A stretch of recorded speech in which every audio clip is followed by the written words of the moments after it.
की बड़ी खबर आपको बता दें, जहां पर नेपाल की राजनीति में एक बड़ा भूचाल यहां नजर आ रहा है। एक बड़ी उथल पुथल एक बार फिर। दरअसल पूर्व पीएम केपी शर्मा ओली को गिरफ्तार यहां पर किया गया है और खासतौर से आज सुबह जो गिरफ्तारी हुई है, लेकिन अगर ये अपने आप में काफी महत्वपूर्ण, बालन शाह के प्रधानमंत्री बनते ही जो एक्शन है वो यहां देखने को मिल रहा है। जेएनजी प्रदर्शन के दौरान छात्रों की मौत का ये पूरा मामला था।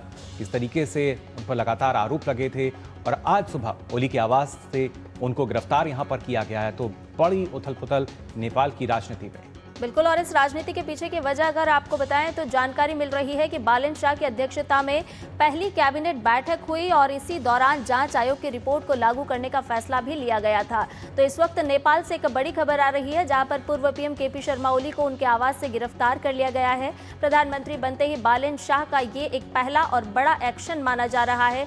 एक रिपोर्ट आई जिसमें यह भी कहा गया कि प्रदर्शन के दौरान निहत्थे छात्रों पर गोली चलाई गई, जिसके चलते कई छात्रों की मौत हो गई थी और इसी को लेकर के केपी शर्मा ओली को आज सुबह उनके आवास से गिरफ्तार कर लिया गया। तो नेपाल से इस वक्त की ये ब्रेकिंग न्यूज मिल रही है, जहां नेपाल की राजनीति के तौर पर देखा जाए तो इसे एक बड़ा कदम, बड़े भूचाल के तौर पर देखा जा सकता है, क्योंकि यहां पर पूर्व प्रधानमंत्री केपी शर्मा ओली को उनके आवास से सुबह सुबह गिरफ्तार कर लिया गया। हालांकि इससे पहले अगर आपको बताएं तो बालन शाह की अध्यक्षता में यहाँ पर कैबिनेट बैठक हुई, इसमें एक रिपोर्ट सामने आई और इसको लेकर के केपी शर्मा ओली को गिरफ्तार किया गया। जेएनजी प्रदर्शन की बात यहां पर सामने आ रही है, जहां प्रदर्शन के दौरान छात्रों की मौत हुई थी और इसी से जुड़ी हुई ये गिरफ्तारी है।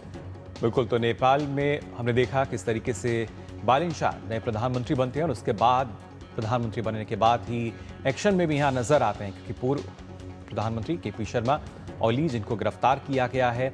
और इससे पहले अगर बात की जाए, जेएनजी जो है उन्होंने जिस तरीके से प्रदर्शन हुए थे और उसके बाद कई छात्रों की मौत वहां पर हमें देखने को मिली थी, जिसकी वजह से हालात काफ़ी तनावपूर्ण हो गए थे। अलग अलग जगहों पर हिंसा की जो घटनाएं हैं वो देखने को मिली थी और ऐसे में कहीं ना कहीं ये लगातार बात सामने निकल कर आई थी कि जो प्रशासन है वो पूरी तरीके से नाकाम रहा था, सरकार जो है वो पूरी तरीके से नाकाम रही थी। अगर चाहते तो शायद स्थिति शांतिपूर्ण ढंग से सुलझाई जा सकती थी, लेकिन वहां पर सरकार की नाकामी नजर आई और उसके बाद जिस तरीके से अलग अलग जगह नेपाल की अगर बात की जाए, आगजनी और हिंसा की तस्वीरें लगातार सामने निकल कर आई थी और उसके बाद आज एक ये बड़ी गिरफ्तारी यहाँ पर की गई है। और खासतौर से जेएनजी प्रदर्शन के दौरान हमने देखा था कई छात्रों की मौत हुई थी और लगातार एक ऐसा तबका था जो कि केपी शर्मा की यहाँ पर गिरफ्तारी की मांग कर रहा था।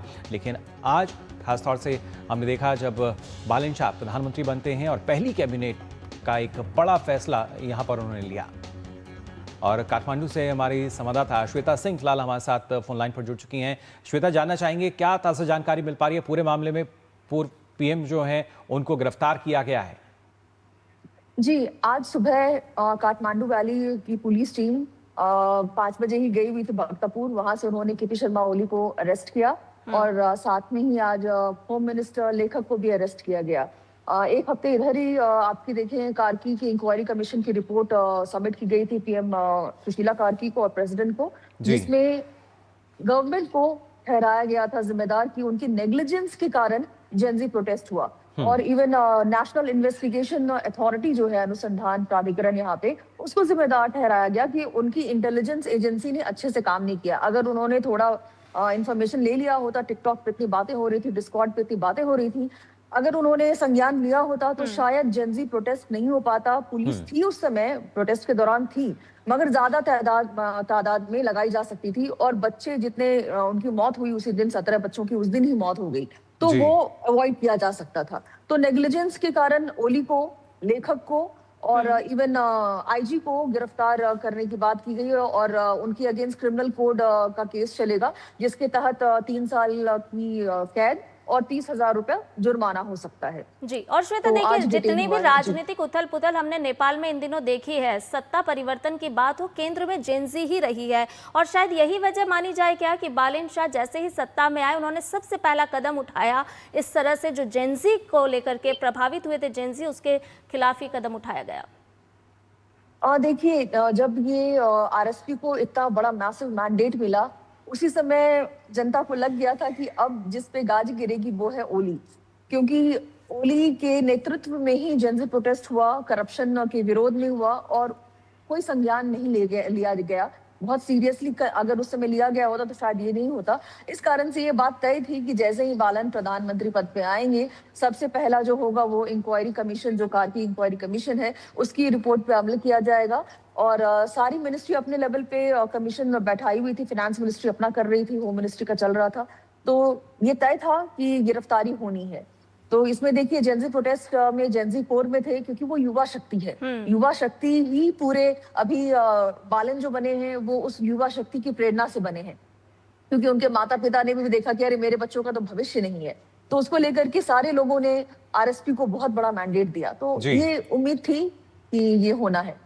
जी बिल्कुल श्वेता, और उसी तरह की जिस तरह की उम्मीद की जा रही थी वो भी हमने देखा, जो कार्रवाई है की गई, और एक बड़ी कार्रवाई जिसकी वजह से एक बड़ी राजनीतिक उथल पुथल जो है नेपाल में फिलहाल नजर आएगी। फिलहाल बहुत बहुत शुक्रिया आपका इतनी महत्वपूर्ण जानकारी हमें देने के लिए।